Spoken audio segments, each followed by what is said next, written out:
ವೀಕ್ಷಕರೇ, ನಮಗೆಲ್ಲ ತಿಳಿದಿರುವ ಹಾಗೆ ಸಾಮಾನ್ಯವಾಗಿ ನದಿಗಳ ಹೆಸರುಗಳು ಮಹಿಳೆಯರ ಹೆಸರುಗಳಲ್ಲೇ ಇರುತ್ತವೆ.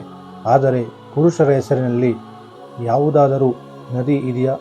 ಹಾಗಾದರೆ ಅದರ ಹೆಸರೇನು? ಅದು ಎಲ್ಲಿದೆ? ಬನ್ನಿ ತಿಳಿಯೋಣ. ಪ್ರಕೃತಿಯ ನಡುವೆ ಸ್ವಚ್ಛಂದವಾಗಿ ಹರಿಯುವ ನದಿಯನ್ನು ನೋಡುವಾಗ ಮನಸ್ಸು ಶಾಂತವಾಗುತ್ತದೆ. ಭಾರತದಲ್ಲಿ ದೊಡ್ಡ ಹಾಗೂ ಸಣ್ಣ ನದಿಗಳು ಸೇರಿ ಒಟ್ಟು 200ಕ್ಕೂ ಹೆಚ್ಚು ನದಿಗಳಿವೆ. ನದಿಗಳನ್ನು ಹೆಣ್ಣಿಗೆ ಹಾಗೂ ತಾಯಿಗೆ ಹೋಲಿಸಲಾಗುತ್ತದೆ. ಆದರೆ ಪುರುಷರ ಹೆಸರಿನಲ್ಲಿ ಭಾರತದಲ್ಲಿ ಒಂದು ನದಿ ಇದೆ. ಅದು ಎಲ್ಲಿದೆ ಎಂದು ಈ ವಿಡಿಯೋದಲ್ಲಿ ನಾವು ತಿಳಿಯೋಣ. ಈ ಸೃಷ್ಟಿಯೇ ಅದ್ಭುತ. ಪ್ರಕೃತಿಯ ಮಡಿಲಿನಲ್ಲಿ ಹರಿಯುವ ನದಿಗಳು, ಕೆರೆ, ಹಳ್ಳ ಕೊಳ್ಳಗಳನ್ನು ನೋಡಿದಾಗ ಮನಸ್ಸಿಗೆ ಹಿತವೆನಿಸುತ್ತದೆ. ಎಷ್ಟೋ ನದಿ ತೀರಗಳು ನಾಗರಿಕತೆಯ ಹುಟ್ಟಿಗೆ ಕಾರಣವಾಗಿದೆ ಕೂಡ. ಎಲ್ಲರಿಗೂ ತಿಳಿದಿರುವಂತೆ ಭಾರತದಲ್ಲಿ ಗಂಗಾ, ಗೋದಾವರಿ, ನರ್ಮದಾ, ಸಿಂಧು, ತುಂಗಭದ್ರಾ ಇನ್ನೂ ಹೀಗೆ ಹಲವಾರು ಪ್ರಸಿದ್ಧ ನದಿಗಳಿವೆ. ಸಾಮಾನ್ಯವಾಗಿ ಈ ಎಲ್ಲ ನದಿಗಳಿಗೂ ಕೂಡ ಮಹಿಳೆಯರ ಹೆಸರನ್ನೇ ನೀಡಲಾಗಿದೆ. ಆ ಎಲ್ಲ ನದಿಗಳನ್ನು ಹೆಣ್ಣು ಮಕ್ಕಳಿಗೆ ಹಾಗೂ ತಾಯಿಯ ಸ್ಥಾನಕ್ಕೆ ಹೋಲಿಸಲಾಗಿದೆ. ಆದರೆ ನಿಮಗೆ ಗೊತ್ತಾ, ಭಾರತದಲ್ಲಿ ಏಕೈಕ ಪುರುಷ ನದಿಯೊಂದಿದೆ. ಹೌದು ವೀಕ್ಷಕರೇ, ಆ ನದಿಯೇ ಬ್ರಹ್ಮಪುತ್ರ. ಭಾರತದ ಅತ್ಯಂತ ಹಳೆಯ ನದಿಯಾಗಿರುವ ಈ ಪುರುಷರ ಹೆಸರಿನಲ್ಲಿರುವ ನದಿ ಬ್ರಹ್ಮನ ಪುತ್ರ, ಬ್ರಹ್ಮನ ಮಗು, ಹೀಗೆ ನಾನಾ ಹೆಸರಿನಿಂದ ಈ ಬ್ರಹ್ಮಪುತ್ರ ನದಿಯನ್ನು ಕರೆಯುತ್ತಾರೆ. ಈ ಬ್ರಹ್ಮಪುತ್ರ ನದಿಯು ಅಸ್ಸಾಂನಲ್ಲಿದೆ.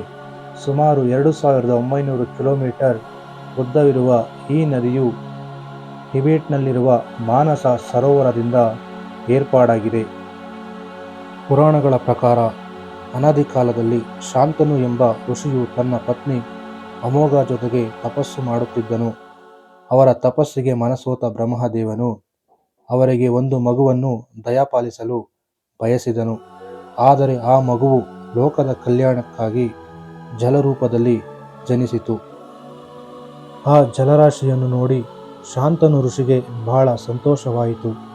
ಅವನು ಆ ದೈವಿಕ ಮಗುವನ್ನು 4 ದೊಡ್ಡ ಪರ್ವತಗಳ ನಡುವೆ ಬ್ರಹ್ಮಕುಂಡ ಎಂಬ ಸರೋವರದಲ್ಲಿ ಇರಿಸಿದನು. ಈ ಪರ್ವತಗಳು ಬ್ರಹ್ಮಕುಂಡವನ್ನು ರಕ್ಷಣೆ ಮಾಡುತ್ತಿದ್ದವು. ಆ ನೀರಿನ ರೂಪವು ಕಾಲಾಂತರದಲ್ಲಿ ದೊಡ್ಡ ಸರೋವರವಾಗಿ ಬೆಳೆಯಲು ಪ್ರಾರಂಭ ಮಾಡಿತು. ಅತ್ತ ಮಾತೃಹತ್ಯಾ ದೋಷದಿಂದ ನರಳುತ್ತಿದ್ದ ವಿಷ್ಣುವಿನ ಅವತಾರವಾದ ಪರಶುರಾಮ ತನ್ನ ಕೊಡಲಿಯನ್ನು ಕೈಯಿಂದ ಬಿಡಿಸಲು ಸಾಧ್ಯವಾಗದೆ ಪರಿತಪಿಸುತ್ತಿದ್ದನು. ಆತ ತನ್ನ ಪಾಪ ಕಳೆಯಲು ಅನೇಕ ಪುಣ್ಯ ಕ್ಷೇತ್ರಗಳಿಗೆ ಸುತ್ತಿದನು.